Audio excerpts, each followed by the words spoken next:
So in example 1C, again, we want to determine if this is factored completely. So we've got two terms. We've got to decide what do they both divide evenly by, and what is the greatest thing that they both divide evenly by. So here are our two terms. I first look at the coefficients, 8 and 4. The largest number that divides into both 8 and 4 is 4, not 8. So I can tell right away it's not factored correctly. With regards to our x's, we have x squared and x cubed. We can only bring out the smallest exponent.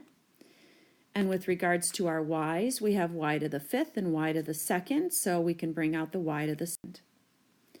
So if we were to continue on and factor this completely, we're going to divide each of those two terms by 4x squared y squared.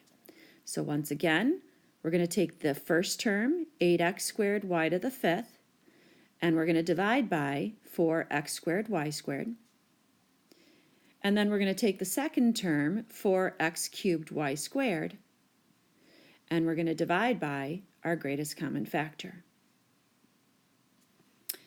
So 8 divided by 4 is 2.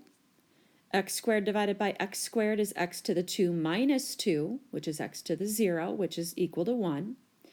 And y to the fifth divided by y to the second is y to the 5 minus 2, which is y to the 3.